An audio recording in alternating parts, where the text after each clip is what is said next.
Woo! We are live. What is up, everybody? This is your boy AJ Tripp, and welcome to the rapid reaction of Money in the Bank 2020. What did we just watch, everybody?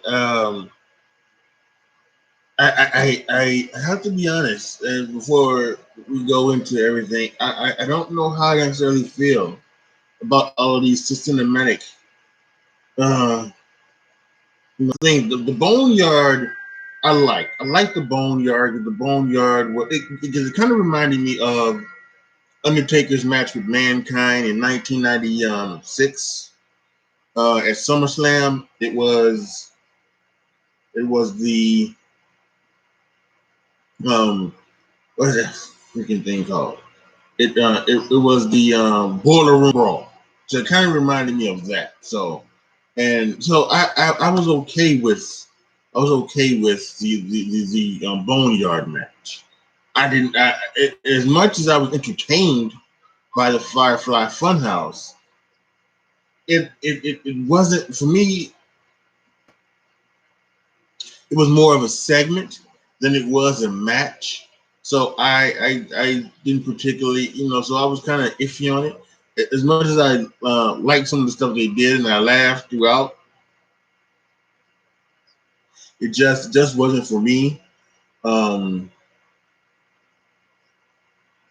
and then we had tonight with this Money in the Bank stuff, and again there was some funny stuff, some weird, really weird things, everything like that. But I have to be honest. As fun as it was to watch, I do look at this as like, well, I know they are doing things differently because we are in this new reality of COVID-19 and everything. So, and listen, I'm not gonna say that if they can't do it, right. If they can't do it normal, they shouldn't do it at all. Because I don't agree with that. I think that if they can put on a show, whether it's Monday Night Raw or NXT or SmackDown or Money in the Bank, then they should go ahead and they should do it. Go ahead and do it. So I'm all for that, but I don't know if I can take a lot of more cinematic stuff like that, like that. If it's like the Boneyard match, then I think I could totally go for it. But if it's stuff like this, I just don't know, because it's all weird, and then they do all of the crazy camera cuts. They got, they're doing things where they get people looking and they doing other things, and then so it's, some people I'm looking at, I looked on Twitter, and some people are loving it, and they're happy joy all about it. But I don't know. For me, it just was just, you know uh, I didn't I really didn't really be okay with it. So um I don't even have my book with me. Hold on a minute.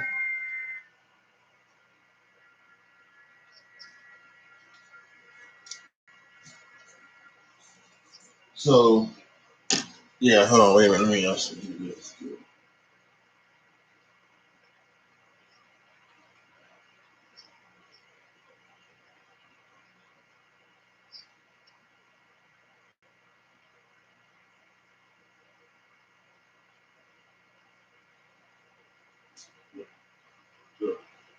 Oh, let's take this one.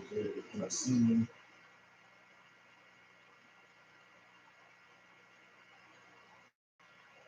Okay, let's go ahead and let's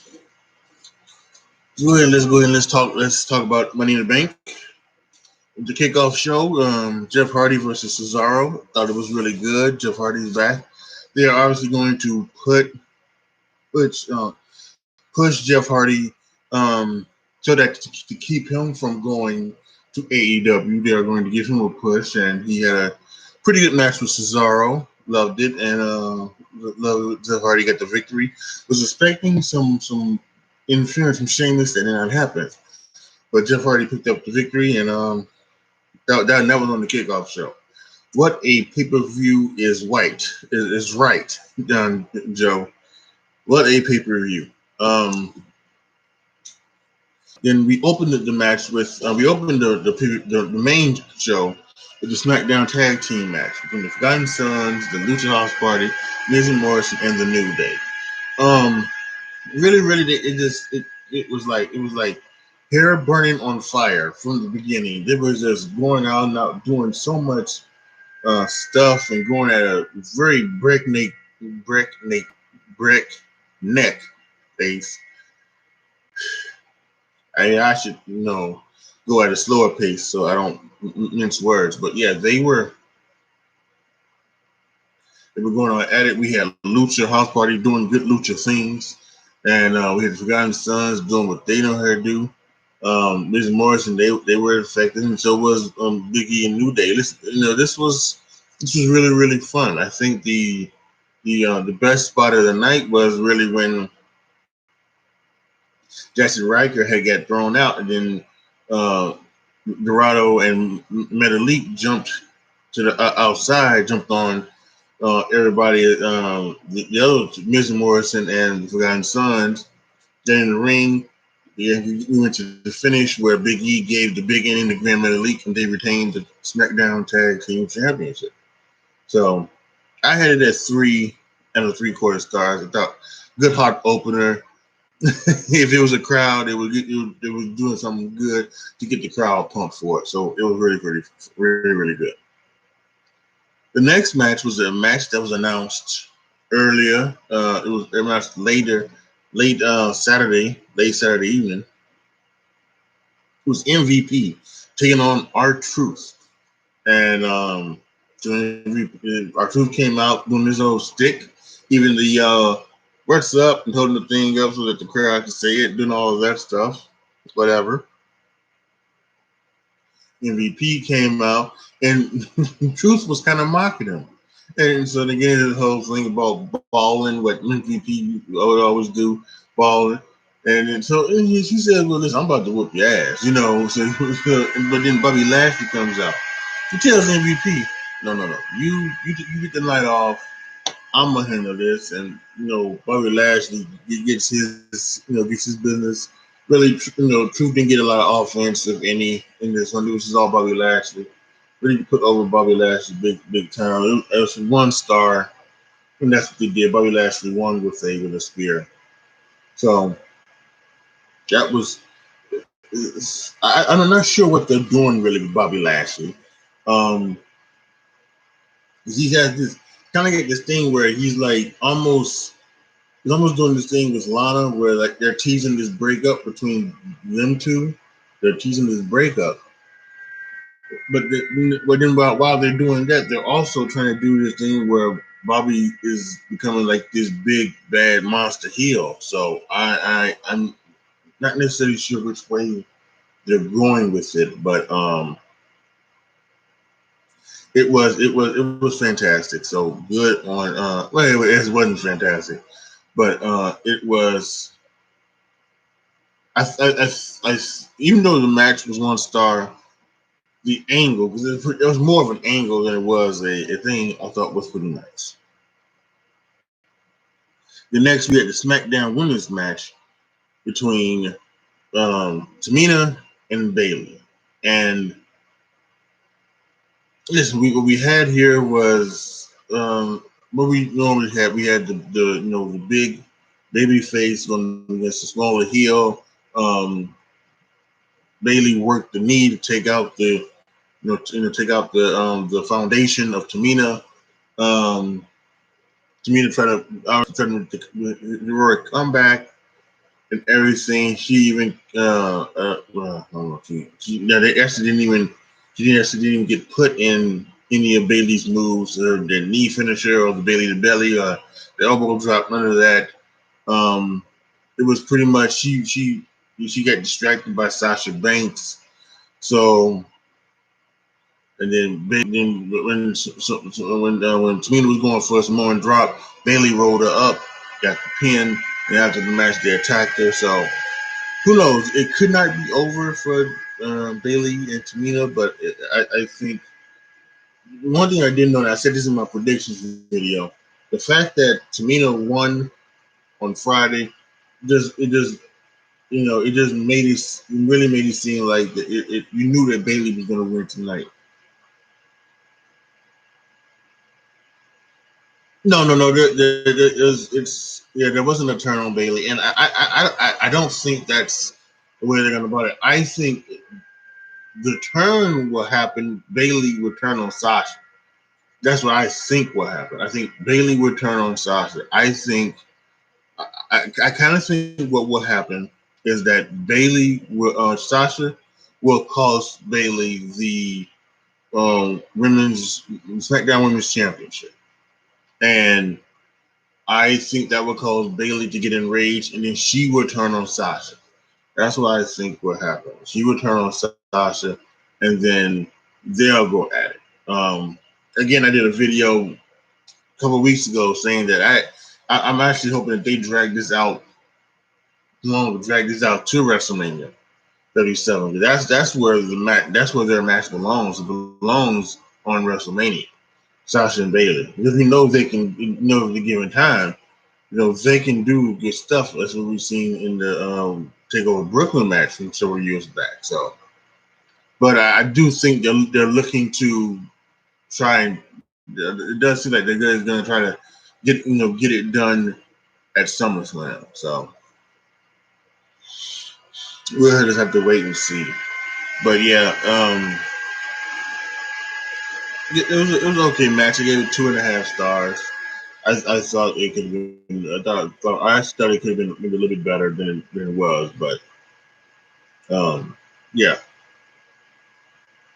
So then we had the Universal Championship match between Bray Wyatt and Braun Strowman, and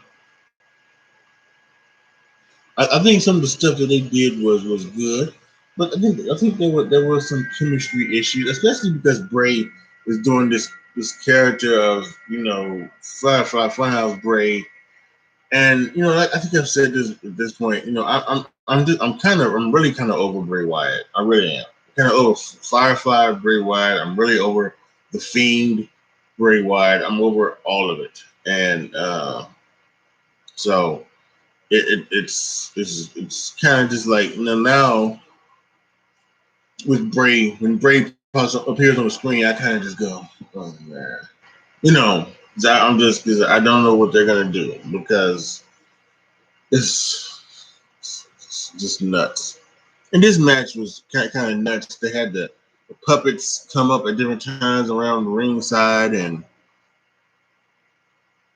at one point, Bray gets thrown to the outside. He stands up. He's got the black sheep mask on, and Bray, and you knew what was happening. Braun was getting Bray and everything. Like he was sucking Bray in to pick him up and body slam him, power slam him for the win.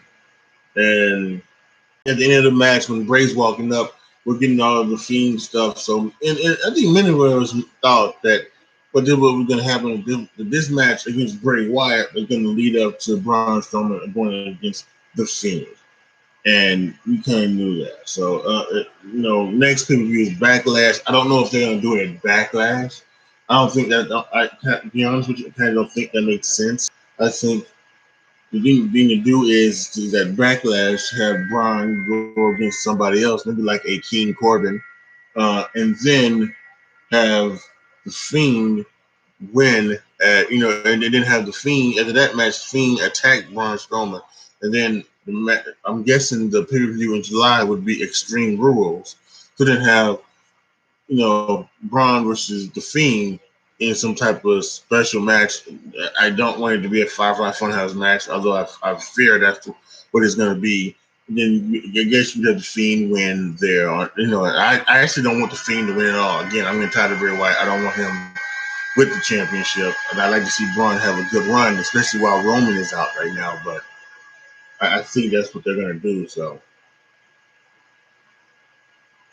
I thought 2015 Bray Wyatt was going to be wrestling today. No, no, no.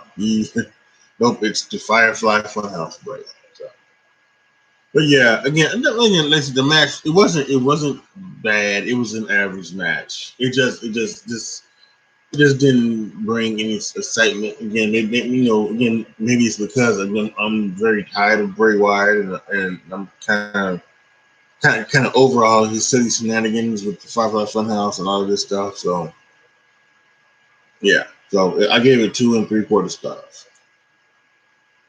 And then we had the WWE Championship match with Drew McIntyre versus Seth Rollins. And Seth Rollins came out to some new godly music, and it was pretty awesome. It really was. That was good. And then we had Drew come out, and they had a good match. Um, these two guys really had some great. Unlike Bray and Braun, Seth and Drew, I think had a little bit more chemistry, and they would get into. I also think they were holding back as well, because I think they could go another match as well. So no, I don't think the end was a face turn for Seth. I think what the end was, I think the end was a way for Seth Rollins to take Drew McIntyre's show of respect as disrespect. I think that's what they're gonna do. Is that shaking my hand was a disrespect to me, and I think that's what they're gonna go with right there, because everything is convoluted in his own mind, right? The title is a burden, and it's a burden that only I can bear. It's people must see it in must see how the Monday Night Raw, the vision of Monday Night Raw for me. You must see it my way. It's all about him, who's shaking my hand after I had lost. It was a disrespect to me. So I think that's what it is. I don't think it would be a face turn. That would not make sense. I think at this point, Seth Rollins is his character right now is so good. It's so good that it would not make sense to turn him face, especially with this same character, and you just change his music. You just changed his music. So are you going to, because excuse me, this this this Monday Night Messiah character can't be a babyface. It can't be a babyface. You can't have that be a babyface. And if you tried to have it be a babyface, it would turn into a heel. They would quickly do it.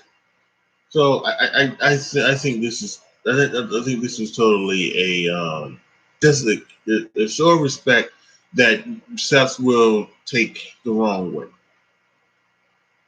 But it was a great match. I love the sequence at the end, um, with Seth and Drew, and they were hitting some moves, a super kick, a Glasgow kiss, and then a claymore to end it. So very good match. I gave it 3 1/4 star. Really, really good. Really loving Drew, and I think that it is a shame for many reasons. It's a shame that COVID-19 is taking everything, but I also think it's really a big shame that I really do think that Drew McIntyre could be getting even over and over. And you be talking about, one of the things that people talk about is like who's the next big thing, or who's the next big guy. And when you talk about, when it was Hogan, and then with Hogan, and Ultimate Warrior had a little bit of a run in that time as well, but it was Hogan for years. And as good as Brett was, and for as good as Sean was, and everything like that, they didn't reach Hogan's level. And the next guy obviously was Austin, and we know what Austin's era it put WCW out of business at Austin. And then The Rock. rose up at the same time. So then you had both Austin at the Rock and the Rock at the same time. And then when they left, as we know from the Ruthless Aggression documentary, they built up Cena. Cena became the biggest star, and now Cena's gone, and they tried to go to Roman Reigns. For as big of a star Roman Reigns is, let's be honest, he's not the big star that Cena was, Rock was, what Austin was, and Hogan is. He's a star. He's a superstar. I'm guessing he's still the guy, although WWE has obviously edited him out of some Money in the Bank thing for some reason. But anyway, and I don't talk about him at all. But yeah, so they kind of done that, and but Drew could with his charisma and his thing, he could catch really big fire. He could catch fire, and I think unlike Becky Lynch, if they were in front of a crowd, Drew could catch fire, and he could put the company on his back for a couple of years. I think he really could. Um, but this thing right now is just and I think that could be a shame. I think Drew could really catch fire and hold up the company for a couple of years, but it may not happen because by the time by the time the crowd comes back, you could probably definitely see that they could be waning on Drew McIntyre, and they could be not as into him as they normally were. So I think that could be unfortunate. We have to wait and see. But yeah, great match between Drew and Seth. And then we had the Money in the Bank ladder match, the cinematic match where they did it from WWE headquarters in Stamford, Connecticut. And we've got the 6 women of the Money in the Bank. They start down in the lobby, and we've got the 6 men Money in the Bank ladder match participants, and they start in the weight room, and they fight, and they have to fight all the way up to the top of the roof, where there's a ring, and they climb the ladder and reach the briefcase. And again, let me say this: there was some funny stuff. We start off with everybody getting an entrance, which is very very funny. Everybody getting an entrance, and then Asuka is dancing on top of the thing, and she jumps down on all the girls, gets in the elevator and rides the elevator up. So, and we had another good spot where AJ gets slammed and what's his face? Otis puts a bunch of weights on top of AJ, and AJ can't move, and he's asking Ray for help, but Ray doesn't help him, and then Ray's following behind, and Ray stops and gets in the bathroom, and out comes Brother Love. I love you, and there is this crazy, and the girls are fighting, they're fighting up, and then they get to a conference room, and Dana Brooks sees a briefcase. She, for some dumbass reason, thinks that's the briefcase that she needs to get. But she gets that briefcase, and then in a very kind of crazy thing, they edited in a picture, a video of Stephanie McMahon, obviously taken on her iPhone at home, and she's talking to Steph, what's her name, to Dana, and Dana gets so upset that it's not the real cash in that Carmella takes her Money in the Bank photo and hits her with it, and then moonwalks out of the room. So there's so much stuff here. Then AJ comes back, and then he's walking down the house. He's looking for Rey Mysterio for some reason. I guess because Rey Mysterio didn't help him up. And then he comes across a picture of the Undertaker. And then he tries to get into a room, and he gets and that crazy. And he opens the room, and it's a room with the Undertaker's light and a casket. And he starts having flashbacks from the boneyard. And out the back kicks him in there. He locks him in. So it's all this stuff. I mean, it's all this stuff I can tell you about. I guess the biggest thing is AJ and Daniel. They fight. And they fight into a conference room, and they fight into an office. And who's in the office at at 9 o'clock? Now, I guess you can think, yeah, that's true. At 9 o'clock Eastern time at night, who's in the office? Of course, it's Vince. And Vince gets up, and Daniel and AJ are just in there. They're pointing at each other. He goes, out, out, and so then that happens, and it's just full on craziness all the way up to when they get to the roof, and then first of all, the girls get there, and only three girls get there: Oscar, Naya, and Lacey Evans. They fight for a little bit, but Oscar gets up and she grabs the briefcase. She is the women's Money in the Bank winner. So Oscar gets that, and then the women scurry away. Now the men's turn, and men get up there, and everybody gets up there, and then of course in this craziness, Baron Corbin takes Rey Mysterio, throws him off the roof, and then takes Alistair back and then throws him off the roof,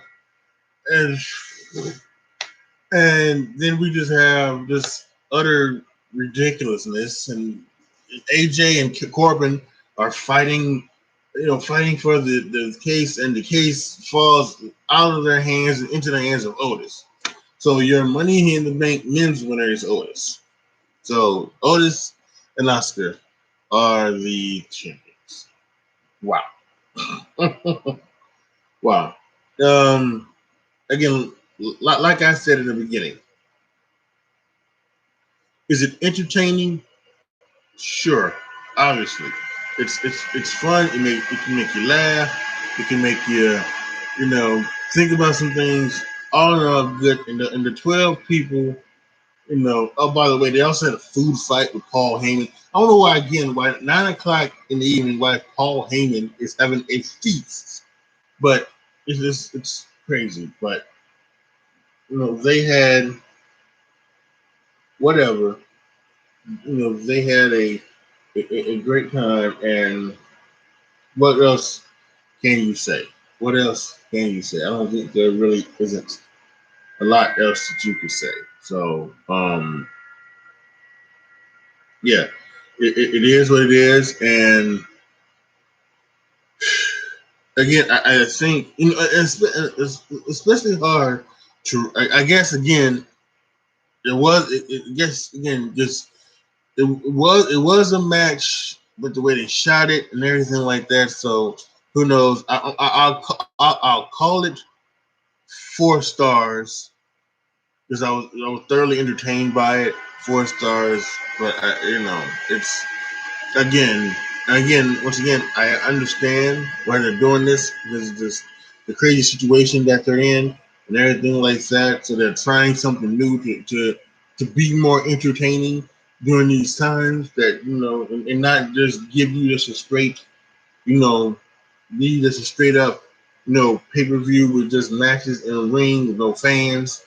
Try to do something different. I can understand that, but I think I'm very near close to saying I don't. I'd rather take just the thing with no fans. Just give me all of the matches with no fans. Don't try to do these other things because I just I don't know. I don't know. Otis and Oscar was unexpected. Well, I wouldn't. Otis was definitely. I knew Otis was in the match. I just thought they would really probably they put Otis there because Vince liked Otis. I thought maybe they wanted to give Otis some shine. It's kind of like going back to Roman Reigns in like 2014 or 15 or something. Whenever that was. After the Shield broke up, they put Roman Reigns in the Money in the Bank ladder match that year. Oh no, they didn't. They put him in a ladder match for the uh, WWE World Heavyweight Championship. So and he was in with Randy Orton, John Cena, Kane, and Alberto Del Rio, which by the way, that's something you know. Actually, let's go ahead. Let's talk about it while I got it. So, if you hadn't heard the news, Alberto Del Rio has been arrested on the charges of sexual assault. And apparently, it's some woman that he was with, and he made her made her dress up before doing this sexual assault, and he he apparently said that if she didn't do what he wanted what he wanted her to do, that he would take her child out into the street and get hit by a car or something crazy like that. And so he has, we've heard about stuff that was going down with Paige, and and well, listen, here's what I say, and I always say this, right? I always say this: you're innocent. You're innocent to proven guilty. You're innocent to proven guilty. So I'm, and we'll let the jury and everything like that. We'll let the law take care of itself. But the fact that the stuff that he's accused of is just freaking crazy. It really is.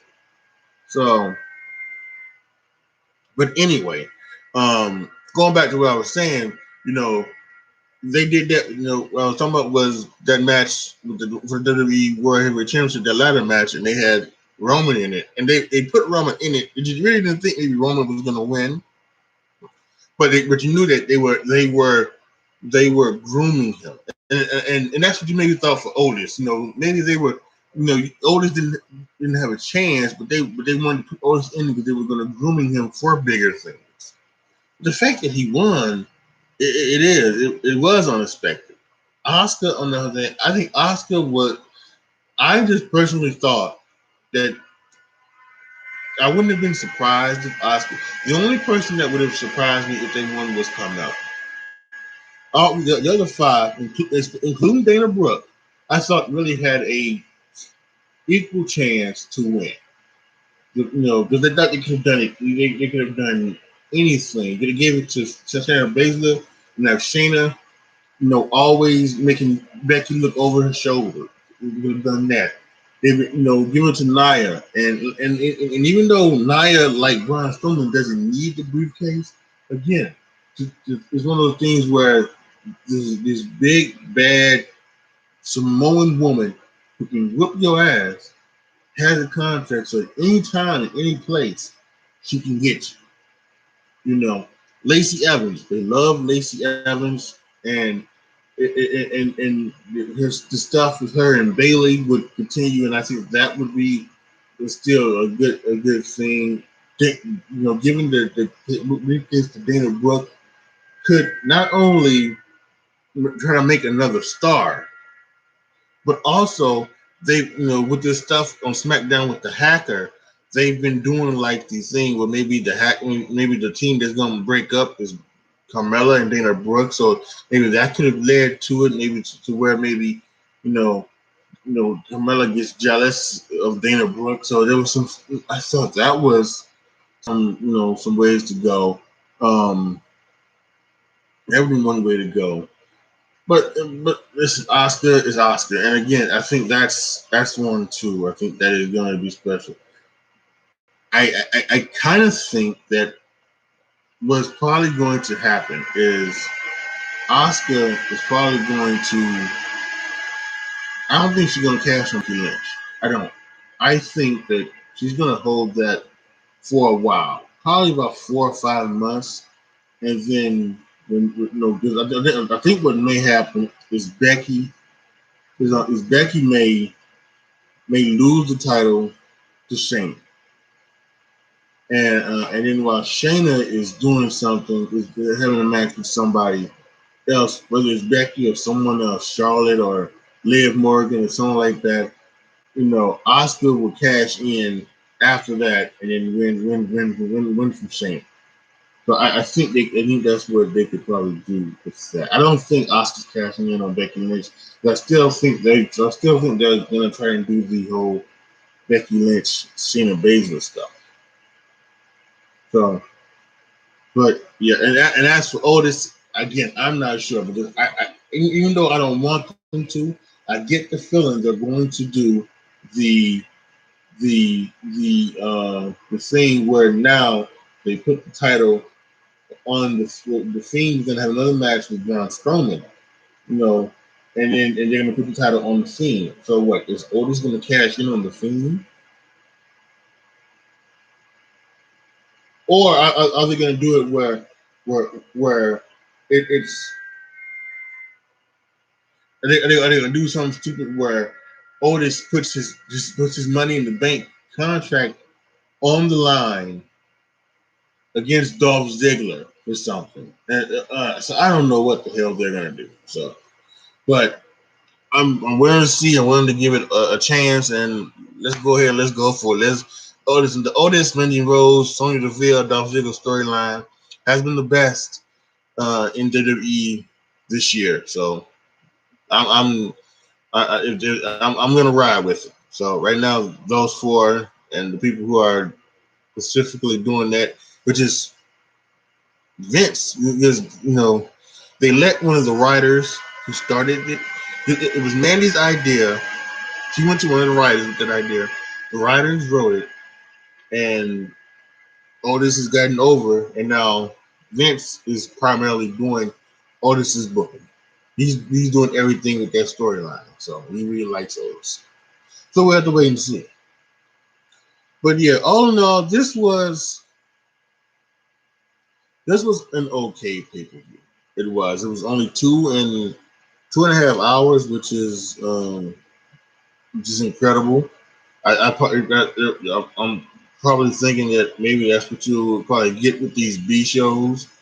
You'll probably get a 2.5 hour pay per view, something like that. You'll get that with Backlash and everything like that. So, but yeah, I again I thought it was okay. It was good enough. Good enough, perfectly acceptable. So yeah, this is incredible. All right, y'all. Um, Let me know down in the comment section what you guys thought about this interview. Did you enjoy it? Did you just let me know everything you know about this down in the comment section? Okay. Um, Joe, do you have any last thoughts? If you're still in here, do you have any last thoughts about this? The pay per view or anything you saw tonight?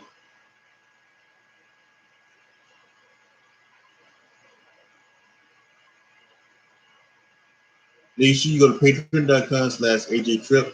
Become a patron. Um, Once I hit a certain amount of Patreons, you will be able to vote on certain things that you will see here on the website, on the YouTube channel. Vote where I play on Twitch, and vote for what I talk about on my podcast. No, Joe, that's no problem. There's no problem. I was just asking just to see if there was anything else you wanted to, to mention before I close it out.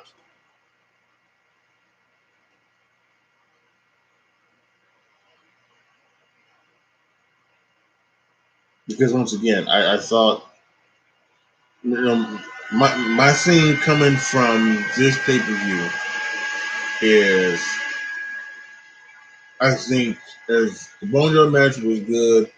Um, again, as entertaining as the Fox Life Funhouse match, the Funhouse thing was, I was not really a fan of it from the match standpoint. And same thing with this, as entertaining as it was. I don't know. I was kind of over it with all the camera cuts and things like that, and there's certain things that kind of took me out of it. So, well, thank you, Joe. I appreciate it. Thanks for stopping by once again. I appreciate that as well. Once again, um, make sure you check me out tomorrow. Tomorrow morning. or afternoon. Yeah, like I said, I think not only because it was short, not only because it was a short pay per view. I also think again it was just average. There was nothing really noteworthy of this pay per view. So, and that's wild saying that Otis is the Money in the Bank winner. That nothing was really noteworthy. So, but yeah, tomorrow afternoon, um, not only on my podcast but right here on my YouTube channel. Catch me talking about the episodes 7 and 8 of The Last Dance, the story of the 1997-98 Chicago Bulls. I'm going to watch that right after this. I think what I'm gonna do is I'm gonna watch the Last Ride, chapter 1 for The Undertaker, and then I'll catch the replay over on ESPN, The Last Dance, and then episodes 7 and 8. And then you'd have been wanting to talk about that. All right. Thank you guys so much for watching. This is your boy, AJ Tripp, signing off. As always, be good to each other, y'all. Be careful out there. And I am out.